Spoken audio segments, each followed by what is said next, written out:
दोस्तों, मैं लोकेश चतुर्वेदी आपका स्वागत करता हूं अपने YouTube चैनल पर। और आज हम लोग बात करेंगे हिंदुत्व के बारे में, क्योंकि ये एक बहुत ही गंभीर मुद्दा है जिसको हवा दी गई है ऑस्ट्रेलिया से आए एक्सपर्ट एर्नोल्ड डिस्क के द्वारा। एक्चुअल में हुआ क्या घटना हुई है, ये उत्तराखंड के उत्तरकाशी में सिलक्वेरा एक टनल है जिसमें करीब 17 दिन पहले लगभग 41 मजदूर फंस गए थे। और उसी को टनल से मजदूरों को निकालने के लिए इनको बुलाया गया था और इन्होंने 17 दिन तक लगभग सारे प्रयास कर लिए, लेकिन ये सब निकाल ना पाए। तो उसी से रिलेटेड एक मुद्दा है। चलिए आइए जानते हैं कि आखिर हुआ क्या और आज हम लोग क्यों डिस्कशन कर रहे हैं इस हिंदुत्व के बारे में।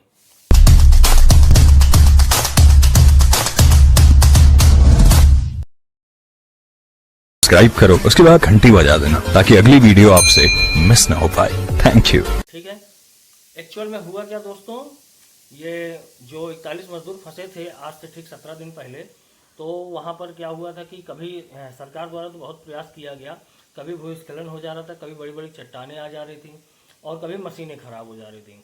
हर संभव प्रयास कर लिया गया क्योंकि जल्द से जल्द उनको निकालना भी था, लेकिन वो चीज़ें संभव नहीं हो पा रही थी। तब थक हार करके स्थानीय लोगों ने एक सलाह दी, जो कि ऑस्ट्रेलिया के जो एक्सपर्ट थे उनको सलाह दी गई कि यहाँ पर एक मंदिर था, अगर आप उस मंदिर को दोबारा स्थापित करते हैं और उनसे प्रार्थना करते हैं तो संभव हो सकता है कि इन मजदूरों को जल्दी से जल्दी निकाला जा सके। कोई भरोसा करने वाली बात नहीं थी, लेकिन क्या मरता क्या ना करता। उन्होंने इस बात को माना और मंदिर स्थापित किया। मंदिर था बाबा बौखतनाथ जी का, और ये आप लोग समझ लीजिए कि उस मंदिर है छोटा सा ही, लेकिन उसकी महत्वता इतनी बड़ी थी कि आप अंदाज़ा नहीं लगा सकते। अब आप ये समझ लीजिए कि उस पहाड़ पर बना मंदिर कई वर्षों पुराना था।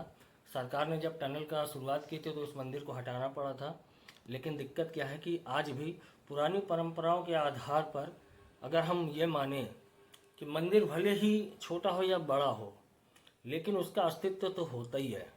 प्रकृति कहीं ना कहीं वास तो करती है। एक्चुअल में हुआ क्या, जब कोई बात नहीं बनी तो स्थानीय लोगों ने सलाह दिया, उन्होंने मंदिर स्थापित किया और प्रार्थना की। प्रार्थना करने के बाद ना उनको किसी दिक्कत का सामना करना पड़ा ना कुछ, और बहुत ही जल्द उन 41 मजदूरों को बहुत ही सफलतापूर्वक निकाल लिया गया। इस घटना के बाद उस मंदिर और उस हिंदुत्व की उस बात का बहुत ही अच्छा उदाहरण पेश किया है ऑस्ट्रेलिया से जो आए थे एक्सपर्ट। और इसी तरह की कुछ इंटरेस्टिंग हिंदुत्व की चर्चा के बारे में हम आपको बताना चाहेंगे। एक्चुअल में अगर कहा जाए कि भारत के इसी चरित्र ने हिंदुत्व को आकर्षित किया है पूरे विश्व में। और कुछ इंटरेस्टिंग फैक्ट आपको बताते हैं, जैसे कि अमेरिका के जो अभी राष्ट्रपति पद के उम्मीदवार हैं विवेक रामास्वामी, जब इनसे पूछा गया कि वो किस तरह की राजनीति करना चाहते हैं तो उन्होंने बेहिचक कहा कि मैं हिंदू हूं और अपनी उन हिंदू वैल्यूज़ का बेस बनाकर ही राजनीति करूंगा, क्योंकि मुझे लगता है कि आज अमेरिका को उन वैल्यूज़ की सख्त ज़रूरत है। ऐसे ही आप समझ लीजिए इंडोनेशिया के जो राष्ट्रपति हैं उन्होंने भी हिंदुत्व का बहुत अच्छा बयान दिया है कि आज हम लोग जो शांति से आजकल थोड़ा बहुत भी बसर कर रहे हैं वो हिंदुत्व की वादी सोच के कारण ही कर रहे हैं। अगर आज हिंदू न होते तो हम लोग आपस में ही लड़के मर जाते। और जबकि आप लोग जानते हैं कि इंडोनेशिया मुस्लिम कंट्री है, लेकिन वहाँ आज भी हिंदू के जो ग्रंथ हैं, गणेश भगवान की भी पूजा होती है, उनके नोट में भी गणेश भगवान जी हैं। रामचरितमानस को वहाँ पे मतलब बहुत सम्मान दिया जाता है। तो आप लोग ये समझ लीजिए कि हिंदुत्व का एक बहुत ही बड़ा अब धीरे धीरे नाम बनता चला जा रहा है। ऐसे ही ब्रिटेन के पीएम ऋषि सुनक जी हैं, हिंदुत्व के सारे त्यौहार मना रहे हैं। अमेरिका में भी सारे त्यौहार मनाए जा रहे हैं, जो कि इससे पहले नहीं होता था, क्योंकि हमारे इस सभ्यता को कहीं ना कहीं छिपा दिया गया था। अब धीरे धीरे करके जैसे जैसे साइंस आगे बढ़ रही है, हिंदुत्व का सामना करना पड़ रहा है और वो चीज़ें सही भी हो रही हैं।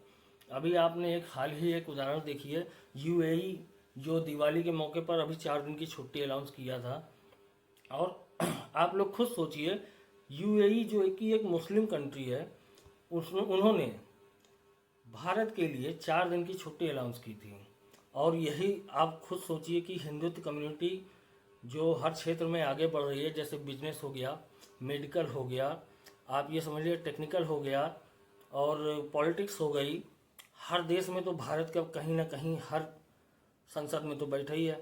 तो आप लोग इससे खुद अंदाज़ा लगा लीजिए कि हर क्षेत्र में हिंदू, या कहने के मतलब है हिंदुत्व या हिंदुस्तान का आदमी हर जगह पहुंच चुका है। और हो सकता है कि आने वाले समय में अमेरिका की जो राष्ट्रपति हों वो विवेक रामास्वामी बन सकते हैं। वो भी भारतीय मूल के हैं, जैसे ब्रिटेन के प्रधानमंत्री बने। ठीक ऐसे ही आप समझ लीजिए स्टीव जॉब्स का एक उदाहरण देता हूँ।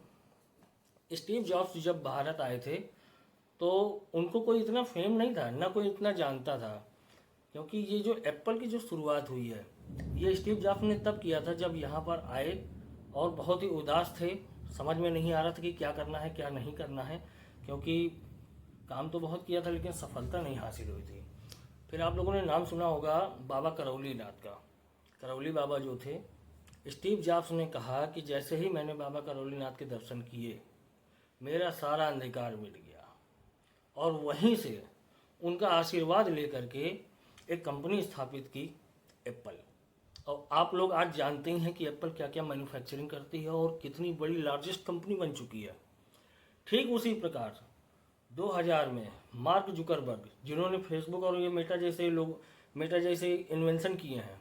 अब आप लोग खुद सोचिए कि मार्क जुकरबर्ग ने स्टीव जॉब्स से भी जब ये पूछा था कि मैं परेशान हूँ, फेसबुक को रखूँ या बेचूँ, मेरे को समझ में नहीं आ रहा है, बना तो लिया लेकिन सफलता नहीं हासिल हो रही, तो स्टीव जॉब्स ने उनको सलाह दी थी कि बाबा करौली नाथ के पास आप जाइए, इंडिया में हैं, उनका दर्शन करिए। और ठीक वैसे ही जैसे स्टीव जॉब्स को सफलता मिली थी वैसे ही मार्क जुकरबर्ग भारत आए, बाबा करौली नाथ के दर्शन किए।